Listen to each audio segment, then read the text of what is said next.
ఆయన రామోజీరావు గారి దగ్గర నుంచి ఈరోజు వరకు పాపం చాలా విషయాలు చెప్తున్నారు, నీతిని గురించి, నిజాయితీని గురించి.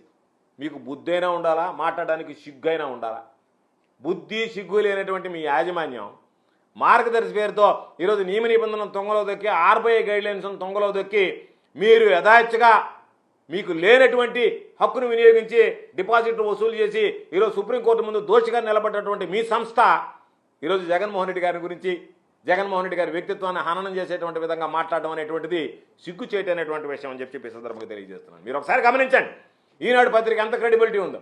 ఈనాడు పత్రిక నా మీద రాసింది, సిబిఐకి సంబంధించినటువంటి దాంట్లో అంతా జరిగిపోయింది, సిబిఐకి వచ్చేసింది, గోవర్ధన్ రెడ్డికి ఆ కేసులో ఇంత, ఈ కేసులో ఇంత, పాపం ఆయనే శిక్ష చేసాడు. పాపం నాకు ఈనాడు ఆయనే, అప్పుడు రామోజీరావు గారు బతుకున్నాడు, ఆయన పాపం ఆ కేసులో, సిబిఐ కేసులో శిక్ష చేశాడు. ఈరోజు ఏదైనా వస్తే సిబిఐ లాంటి సంస్థ దర్యాప్తు జరిపించాలని రాస్తుంది ఈనాడు. ఆ రోజు సిబిఐ జరిపి క్లీన్ చిట్ ఇస్తే ఆ సిబిఐని విమర్శించింది ఈనాడు. అంటే ఈనాడుకి కావాల్సింది నీకు అనుగుణంగా వార్త రావాల్సిందే తప్ప వాస్తవాలు మనకిరావు. సిబిఐ మీద విచారణ చేసింది, వాస్తవాలు వెలుగు చూస్తున్నాయి. గోవర్ధన్ రెడ్డికి నైతికత ఉంటే రాజీనామా చేయాలని పెద్ద పెద్ద బ్యానర్ ఐటెంలు మీరు రాసి, ఆ రాసిన తర్వాత సిబిఐ విచారణ పూర్తయ్యేటప్పుడు ఈరోజు అయిపోయింది, రేపు అయిపోయింది, దొరికిపోయాడు, అయిపోయింది, ఆ ఉపాహార కేసు ఒక ఆయన, ఈయన సోమిరెడ్డి ఒక ఆయన, పంచాకబెట్టి ఆయన, వీళ్ళందరూ కలిసి కేసులు, శిక్షలు కూడా ఖరారు చేశారు. ఈరోజు కూడా అదే పరిస్థితి మీది, మీ బ్రతుకంతా అదే. ఈ మీద పడి జగన్మోహన్ రెడ్డి గారి మీద, వైఎస్ఆర్ కాంగ్రెస్ పార్టీ ప్రభుత్వం మీద ఏడవడమే. తీరా సిబిఐ క్లీన్ చిట్ ఇస్తే సిబిఐని విమర్శించేటట్టుగా రాసావు నువ్వు పత్రికలో. కాబట్టి మీ ఆలోచన విధానం ఏ విధంగా ఉంది అంటే ఇక అజెండాతో పనిచేస్తున్నారు మీరు. నా అజెండా ఏంది?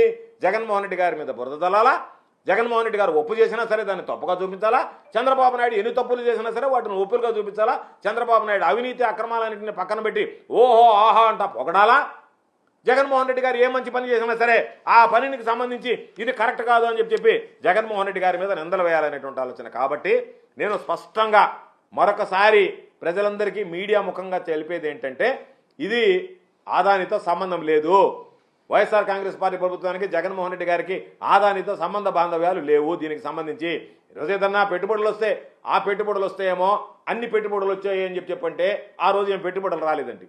ఈ రోజు మరలా మీ పత్రికలే ఇన్ని లక్షల కోట్ల పెట్టుబడులు తెచ్చాడు జగన్మోహన్ రెడ్డి గారు ఆదాని దగ్గర, దాని వెనక ఆంతరం ఏమిటి అంటే వస్తే ఒక బాధ, రాకపోతే ఒక